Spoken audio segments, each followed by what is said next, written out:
ദൈവ തിരുനാമത്തിന് മഹത്വമുണ്ടാവട്ടെ. Bible reading പ്രോഗ്രാമിൽ സംബന്ധിക്കുന്ന ഏവർക്കും കർത്തൃനാമത്തിൽ സ്നേഹവന്ദനം.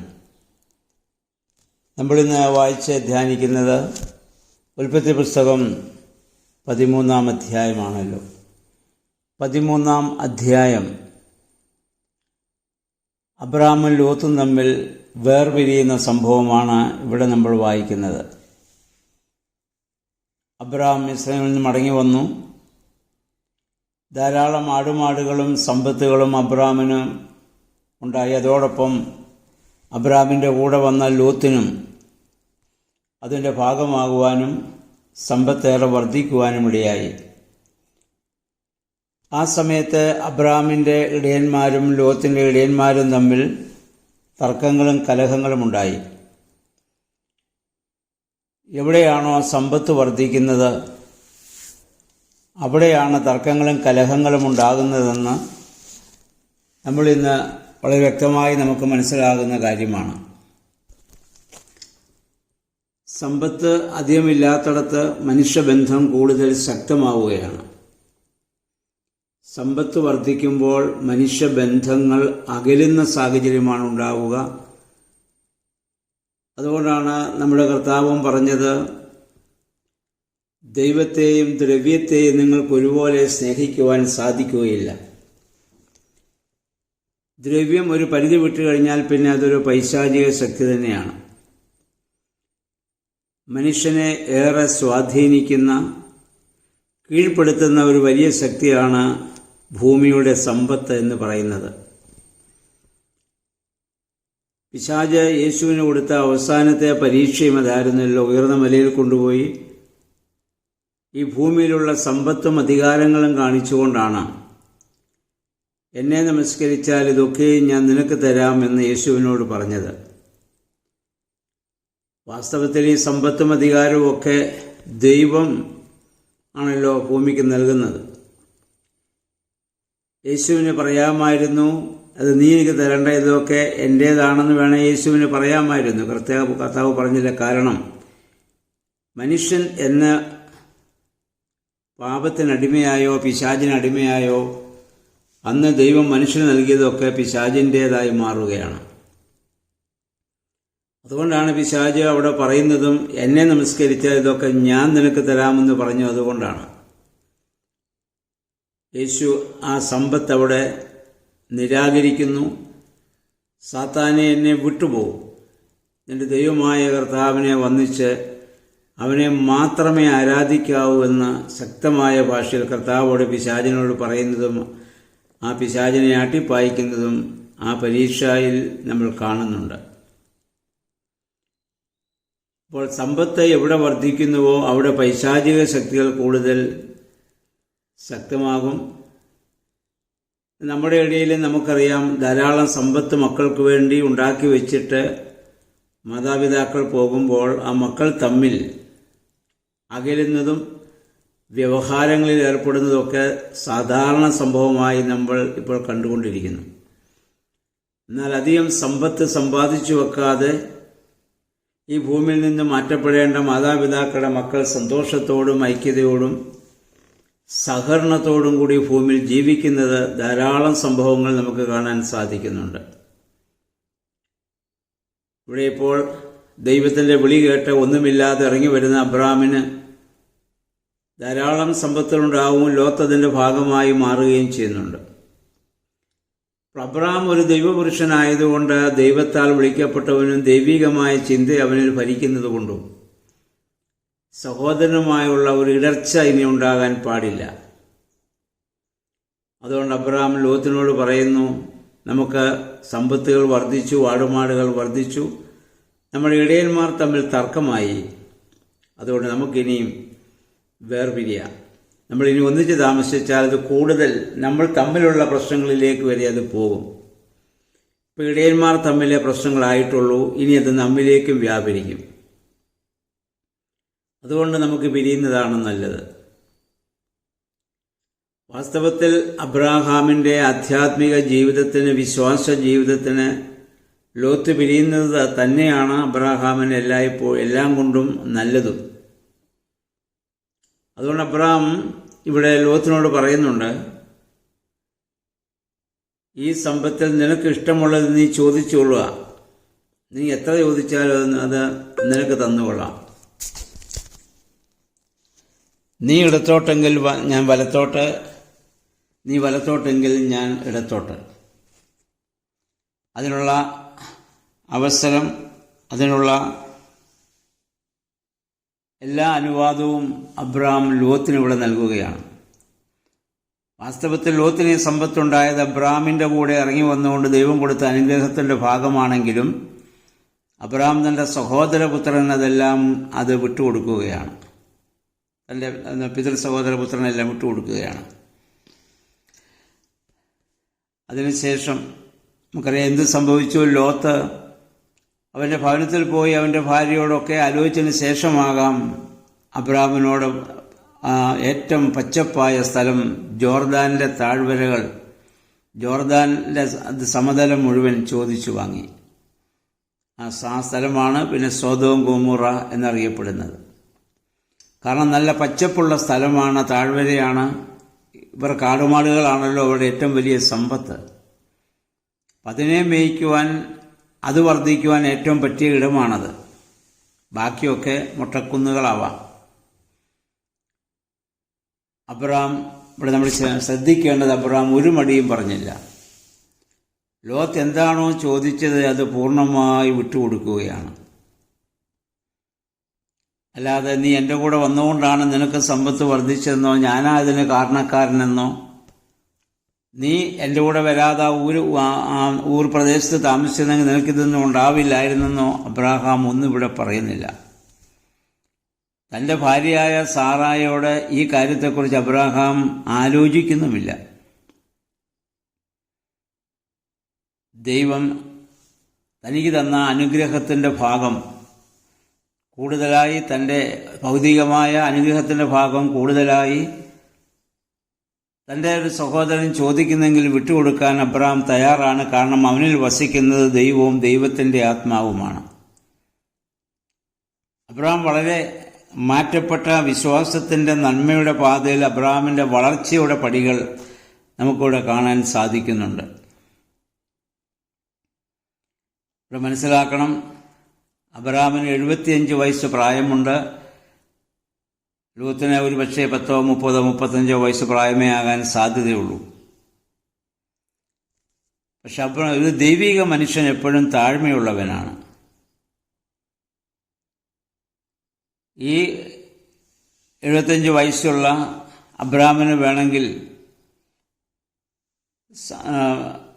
സഹോദരനെ ഇവിടെ നിരാകരിക്കാമായിരുന്നു.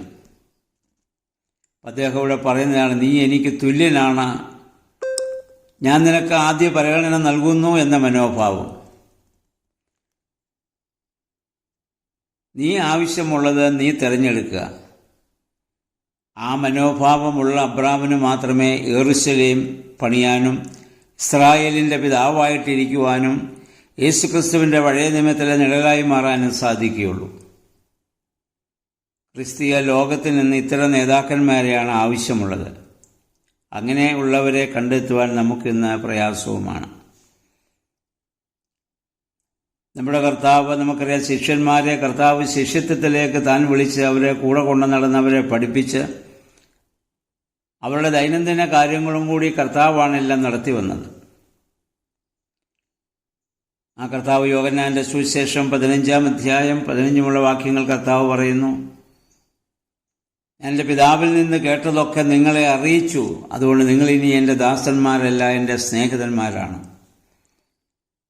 പഴയ നിയമ കാലഘട്ടങ്ങളിൽ ഗുരുവും ശിഷ്യനും തമ്മിൽ വലിയ അന്തരമാണ്. പക്ഷേ കർത്താവ് പറഞ്ഞത്, നിങ്ങളെൻ്റെ സ്നേഹിതന്മാരാണ്.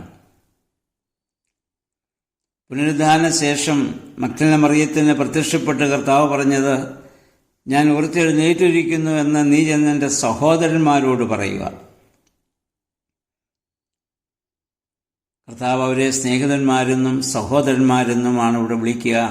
സ്നേഹിതനും സഹോദരനും ഒക്കെ തമ്മിലുള്ള സ്റ്റാറ്റസ് ഈക്വലാണ്, തുല്യ പദവിയാണ്. അപ്പോൾ ദൈവം വസിക്കുന്ന മനുഷ്യന് പ്രായം കുറഞ്ഞ ആളെന്നോ അല്ലെങ്കിൽ വിവരം കുറഞ്ഞ ആളെന്നോ ഒന്നും അവിടെ ചിന്തിക്കുന്നില്ല. സ്വന്തം സഹോദരനെ പോലെ അവിടെ കാണുവാനും കരുതുവാനും സ്നേഹിക്കുവാനും സാധിക്കുന്നു. ഇതാണ് അബ്രഹാമിൽ നിന്ന് നാം ഉൾക്കൊള്ളേണ്ട ഏറ്റവും വലിയ ഒരു പാഠം. അതാണ്. അതിനുശേഷം നമുക്കറിയാം എന്ത് സംഭവിച്ചു. ലോത്ത് ജോർദാൻ സമതലം മുഴുവൻ ചോദിച്ചു വാങ്ങി. പിന്നെ ഉള്ളത് മുട്ടക്കുന്നുകൾ മാത്രം. അബ്രഹാം ആ മുട്ടക്കുന്നിൽ നിൽക്കുമ്പോൾ ദൈവം വീണ്ടും അബ്രഹാമിനോട് പ്രത്യക്ഷപ്പെടുന്നതും അവനോട് പറയുന്നതും നമ്മൾ നോക്കുക. അബ്രഹാം ലോകത്തിൽ നിന്ന് വേർപെട്ടതിന് ശേഷം കർത്താവ് അബ്രഹാമിനോട് പറഞ്ഞു, നീ തലയുയർത്തി കിഴക്കോട്ടും പടിഞ്ഞാറോട്ടും തെക്കോട്ടും വടക്കോട്ടും നോക്കുക. നീ കാണുന്ന പ്രദേശമെല്ലാം നിനക്കും നിന്റെ സന്താന പരമ്പരകൾക്കും എന്നേക്കുമായി ഞാൻ നൽകും. അതായത് ദുഃഖിതനായ അബ്രഹാം ഇവിടെ ദുഃഖമുള്ളതായി നമ്മൾ വായിക്കുന്നില്ല. എങ്കിലും മനസ്സിൽ ഒരുപക്ഷെ മനുഷ്യനെന്ന രീതി തോന്നാമല്ലോ, എൻ്റെ സഹോദരപുത്രൻ പച്ചപ്പുള്ളതൊക്കെ ചോദിച്ചു വാങ്ങി. അപ്പോഴാണ് അങ്ങനെയുള്ള ഒരു വിഷമം അല്ലെങ്കിൽ എന്തെങ്കിലും ഒരു പ്രശ്നം അബ്രഹാമിൻ്റെ ആ മനസ്സിൽ വന്നപ്പോൾ തന്നെ ദൈവം പ്രത്യക്ഷപ്പെട്ട് പറയുകയാണ്, നീ തലയുയർത്തി കിഴക്കോട്ടും പടിഞ്ഞാറോട്ടും തെക്കോട്ടും വടക്കോട്ടും നോക്കുക. കിഴക്കോട്ടും പടിഞ്ഞാറും തെക്കും വടക്കും 4 ദിക്കുകളാണ്. അത് നമ്മൾ ഒരു ലൈൻ വരച്ചാൽ അത് കുരിശടയാളവുമാണ്. കർത്താവിൻ്റെ ക്രൂശുമരണത്താലുള്ള അനുഗ്രഹം ഉണ്ടാകുന്നതിന് മുൻപ് കുരിശടയാളത്താൽ അബ്രഹാമിനെ ദൈവം അനുഗ്രഹിച്ചു എന്ന് വേണമെങ്കിൽ നമുക്കിവിടെ കാണാവുന്നതാണ്. ഇന്ന് നമ്മൾ ഈ ഭൂമിയിൽ നമ്മൾ നോക്കുമ്പോൾ ഈ ഭൂമിയുടെ കിഴക്കും പടിഞ്ഞാറും തെക്കും വടക്കും എല്ലാ അബ്രഹാമിൻ്റെ സന്തതികളാണ് ഏറ്റവും കൂടുതൽ ഇന്ന് ഉള്ളത്. ലോകത്തിന് പിന്നീട് എന്ത് സംഭവിച്ചു എന്നും നമുക്ക് അറിയാമല്ലോ. അപ്പോൾ നമ്മൾ പലതും വിട്ടുകൊടുക്കുമ്പോഴാണ് മറ്റൊരു വശത്ത് സമൃദ്ധിയിലേക്ക് നമ്മൾ ആനയിക്കപ്പെടുന്നത്. വിട്ടുകൊടുക്കാതെ പിടിച്ചു നമ്മൾ വയ്ക്കുമ്പോഴാണ് നമ്മൾ ദാരിദ്ര്യത്തിലേക്കും പാപത്തിലേക്കും നമ്മൾ പോവുക. മാത്രമല്ല ദൈവം മറ്റൊരു അനുഗ്രഹം കൂടി അവിടെ അബ്രഹാമിന് നൽകുന്നുണ്ട്. അബ്രഹാമിൻ്റെ പ്രാർത്ഥനയും ആഗ്രഹവും ഒക്കെ അറിയാൻ സാറാവന്ധിയായിരുന്ന ഒരു കുഞ്ഞില്ല. ദൈവം അവിടെ വെച്ചൊരു വാഗ്ദത്തം അബ്രഹാമിന് നൽകുന്നു, ഭൂമിയിലെ പൂഴി പോലെ നിന്റെ സന്തതികളെ ഞാൻ വർദ്ധിപ്പിക്കും. പൂഴി ആർക്കെങ്കിലും എണ്ണിത്തീർക്കാമെങ്കിൽ നിന്റെ സന്തതികളെ നിനക്ക് എങ്കിൽ മാത്രമേ നിന്റെ സന്തതി എണ്ണിത്തീർക്കാനാവുകയുള്ളൂ. നീ എഴുന്നേറ്റ് ഈ ഭൂമിക്ക് നെടുകയും ഇത് കുറുകയും നീ നടക്കുക, അത് ഞാൻ നിനക്ക് തരും. അത് ദൈവം ആ വാക്ക് പാലിക്കുകയും ചെയ്തു. പിന്നെ ഒരു അനുഗ്രഹം ഏറ്റുവാങ്ങുവാൻ, ഈ സന്തതിയുടെ അനുഗ്രഹം ഏറ്റുവാങ്ങാൻ പിന്നെ 25 വർഷം കൂടി അബ്രഹാം കാത്തിരിക്കേണ്ട സാഹചര്യം നമുക്ക് കാണുന്നുണ്ട്.